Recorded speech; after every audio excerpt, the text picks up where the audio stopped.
G'day everyone, welcome back. This is episode 5 of my multiplayer match against Gaming for the Colonel. We're playing Strategic Command American Civil War, the 1866 Paraguay Under Siege campaign. I am the Triple Alliance and the Colonel is commanding Paraguay. This will be August 22nd, 1866. Last turn I noticed that he abandoned the fortifications around Tahiti. Let's see what happens. He's built some new ones there. Okay, he's got a few more units in that area. Oh, there's an HQ. You know, it'd be really nice if he didn't have an HQ there. I'm gonna have to go and cut that guy down. Alright. I have cavalry. Let's find out how many units you have here. Don't have a lot, you have a few.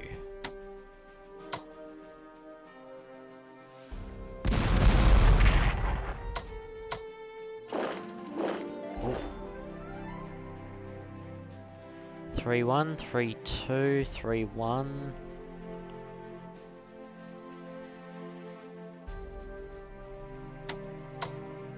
Okay, I'm gonna have to put you somewhere.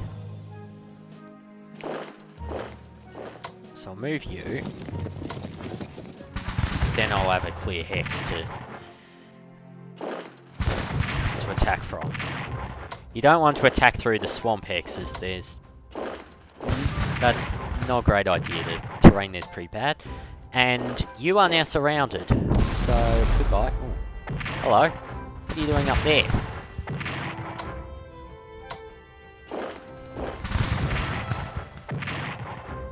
And he isn't going to die this turn. That is unfortunate. Oh, actually, he is going to die this turn. Goodbye. No? Can I do it? I cannot do it. I can do it.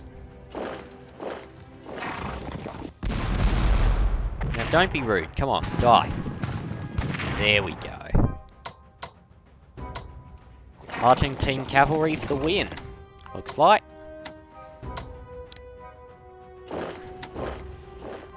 Now he might be able to get out. That's unfortunate, but well, it's how war goes, isn't it?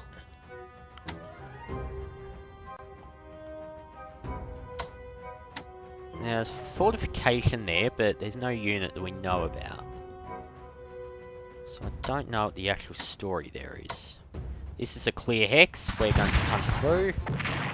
We're going to take horrendous losses. That's par for the course in this campaign, unfortunately. But you fortified in front of a clear hex. I am going to bust through there because I don't want to fight through these rotten swamps. They're unpleasantness to the max.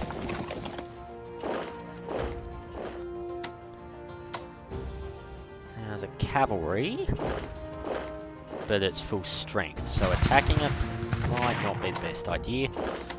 He says as he attacks it, like a moron. Well, gotta bring the excitement somehow, right?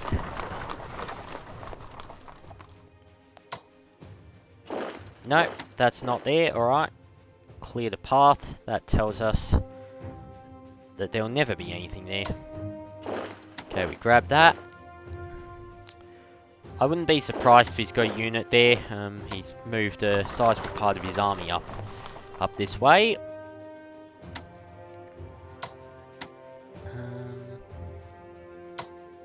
Might bring you across since you're a Brazilian.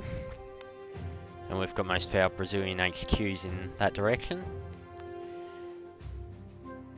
Now, what about over here? We can land. I've re-scoped out. There's no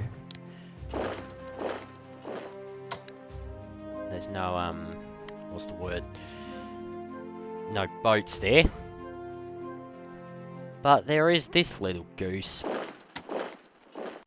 But this little goose doesn't have a friend, or at least not one I care about. So what I can do well, I'll put these two on boats, right? He won't know that they're there.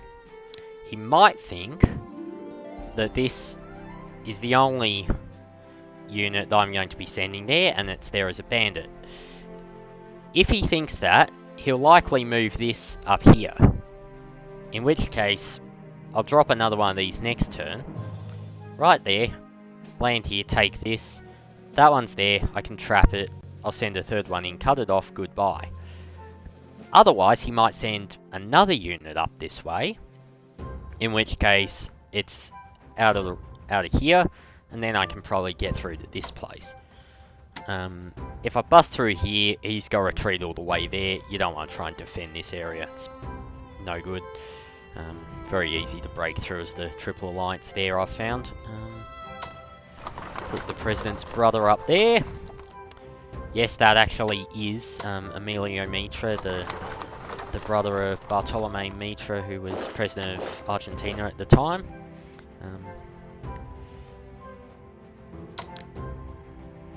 And what I'm also going to do is send this unit up this way. I'm going to capture this. Quite likely, we don't know where his gunboats are, but I am fairly confident that as soon as I capture this port, they'll be right there and right there. That way they can knock down the supply of the port to zero, and I can't amphib through it until I've busted a hole in here and sunk them. That's not going to happen anytime soon. I only have 3 boats. I find it usually takes 4 to bust through Kurapati. But we shall see how he reacts to it. Now, what else we're going to do? We are going to buy another Brazilian unit. We're not going to buy any Argentines. They're just going to have to withdraw when the rebellion breaks out in November. Not much point wasting points on units. They're just going to vanish in a handful of turns anyway. Now, what are you doing? You have moved. What's your supply like? Horrendous, but oh well. I don't imagine his is too much better. What I'm really trying to do is just bleed him out. I've got 37 units, he's got 19. A couple of those are HQs, artillery and things. I mean, same's true for me, but I have a lot more options once we break out into open ground in terms of moving units, because the Triple Alliance infantry has 3 minimum supply, which effectively means 5 moves everywhere. It's pretty nice. I will say thanks, Colonel, for letting me just grab Tahuti with barely a fight. There's about 20 fortifications in that area normally, so usually you can't just grab it the way I did. We've got this surrounded. If he's defending this with artillery, he does not have a lot of units here. I mean, we know that hex is empty, that hex is empty, that hex is empty. So we've got 1 infantry here, 1 infantry there. This one's cut off. The HQ probably was trying to support whatever was down here initially. Well, how many units do we not know where they are? Got 1, 2, 5, 6, 8, 10, 12, 13, not counting that counts as a fort, I'm pretty sure. 14 there. He has 19, one of which is an HQ. I think one of them is an artillery. So that's only 3 infantry that he has unaccounted for. Okay, well there's the other artillery. So that's 4 infantry unaccounted for. I would be utterly amazed if it's not one there. Kurapati's a very, very strong position, but only if you defend it. So he's almost definitely got a unit there. Where the other 3 are? Can't say for sure.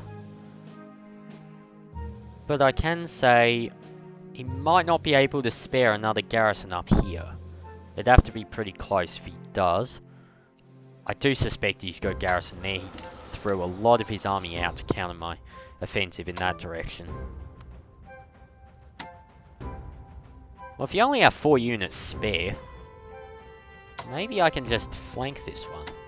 That hex is a sea hex, or, well, deep river. So if I go there, that's 3 supply, which it's going to be 3 supply when it attacks anyway. What are you doing? He does have a unit there. I thought he might. Good to see at least some of my instincts work. Not the one that says, don't attack immediately while I'm attacking, but... oh well, as I said, makes things more exciting when I do things like that, doesn't it? So you only have 3 units that I don't know where they are, and I think I know where one of them is. That tells me he's... oh, hold on. 2 fortifications there. Maybe he has units there, in which case he is spread very, very thin. Probably too thin. Paraguay does not have a lot of depth in its forces for loses units cut off. I've cut off quite a few already. A big Paraguayan advantage is the ability to rebuild the destroyed units, but of course that only helps if they're destroyed in good supply, which... well, I got a cavalry over there, I got you. I know I've gotten another one at some point. Doesn't augur well for his future. Alright, I think I've moved everyone now.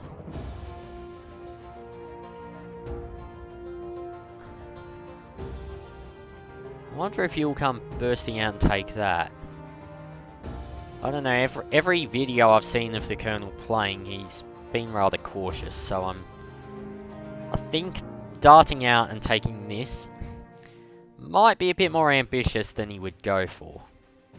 Could be wrong. Be very interested to see what happens.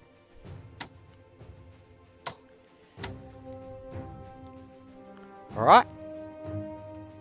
Wrap the turn up. And we'll see what happens next. Thanks for watching. See you next time.